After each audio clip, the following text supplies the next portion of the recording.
Bienvenue dans Android News, le premier podcast sur l'actualité d'Android. On va parler de plein de choses. On va parler du Samsung Galaxy S4, du Samsung Galaxy S2, Samsung Galaxy S3, Samsung Galaxy S3 mini, Samsung Galaxy Y. Bonjour à tous et bienvenue dans iNews, le premier podcast francophone sur l'actualité du monde Apple.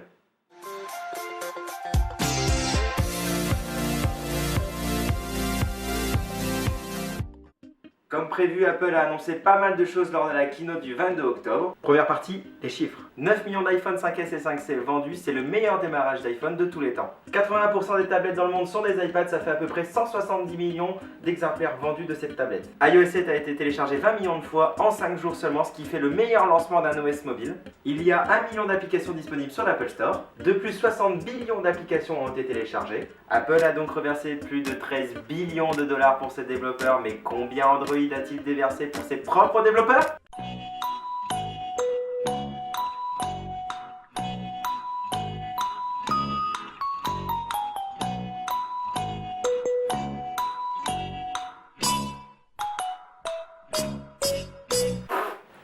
Bref, passons tout de suite aux annonces faites lors de la keynote du 22 octobre. Les MacBook Pro sont disponibles en écran Retina d'origine, ce qui permet une meilleure autonomie, un disque dur beaucoup plus rapide, un Wi-Fi 3 fois plus rapide grâce à la norme MIMO, ainsi qu'un port Thunderbolt 2 qui permet des taux de transfert 2 fois plus rapides. La gamme commence par le 13 pouces avec une Intel Core i5 2,4 GHz ainsi qu'un mode turbo à 2,9, un SSD de 128 Go, 4 Go de RAM, une Intel Iris pour la carte graphique au prix de 1 299 €. Allant jusqu'au 15 pouces avec une Intel Core i7 2,3 GHz avec le mode turbo à 3,5 GHz, 512 de SSD, 16 Go de RAM, une Nvidia GTX 750M au prix de 2 599 €. A noter que le MacBook Pro 13 pouces hors écran Retina est toujours disponible au prix de 1 199 €. Le Mac Pro a enfin une date de sortie, décembre 2013, au prix de 2 999 €. Je ne rentrerai pas dans les détails de cette machine car elle est réservée aux professionnels. Je vous laisse quand même dans la description de la vidéo le lien officiel d'Apple sur cette machine. Le nouvel iPad a été annoncé, il s'appellera iPad Air, il est 43% plus fin sur les bords de l'écran, 20% plus fin que son prédécesseur avec 7 mm d'épaisseur et plus léger. Ce nouvel iPad comprendra la puce A7 comme les iPhone 5S, sera disponible en deux couleurs, le gris et l'argent. Il comprendra une puce 4G, deux microphones, ainsi qu'une puce Wi-Fi avec la norme MIMO qui permet d'aller 2 fois plus rapide sur Internet. Ils seront disponibles le 1er novembre au prix de 489 € et allant jusqu'à 885 € pour les iPads avec la 4G. L'iPad mini Retina a été annoncé avec la puce A7 comme les iPhone 5S, les deux couleurs comme les iPhone 5S, le prix sera de 399 €. A noter que l'iPad classique hors écran Retina descend au prix de 299 €, ce qui permet d'avoir une tablette haut de gamme de la marque Apple à moindre coût. Pour résumer cette keynote du 22 octobre, les chiffres qui sont plutôt impressionnants, les nouveaux iPad mini et l'iPad Air, le MacBook Pro qui a subi une mise à jour, le Mac Pro qui a enfin une date de sortie et un prix. Passons tout de suite à la partie tutoriel.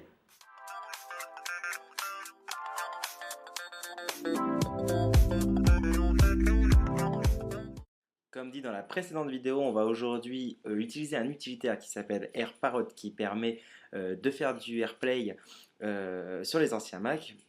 Là actuellement vous pouvez voir mon écran de télévision connecté à l'Apple TV ainsi que l'écran de mon Mac. On va commencer par l'installation d'AirParrot. Bien sûr je vous mettrai le lien pour le télécharger. Donc là vous connaissez l'installation classique, c'est l'installation vraiment basique d'un logiciel. Je prends AirParrot, je le glisse dans le dossier application. J'attends la fin de la copie. Hop. Ensuite, j'ouvre le dossier qui va permettre d'enregistrer le logiciel. Donc surtout vous copiez en double-cliquant sur toutes les longueurs de caractères. Vous cliquez sur Patch, vous allez dans le dossier application, vous prenez le logo AirParrot, vous le glissez ici, vous cliquez sur Patch. Une fois patché, vous pouvez quitter le logiciel et aller dans le dossier application pour lancer AirParrot.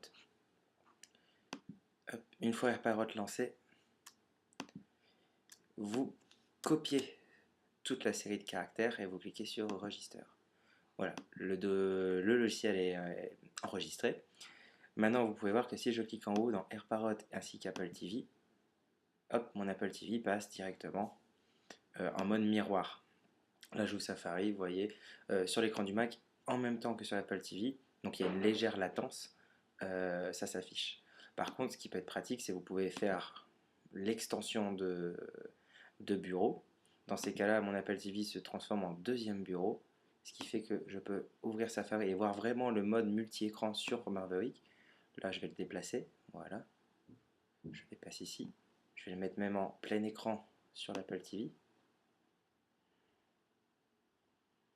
Vous voyez, c'est là où il y a une latence, mais bon, pas grand chose de phénoménal. Je vais ouvrir en même temps, par exemple, allez, préférences système, comme ça se verra.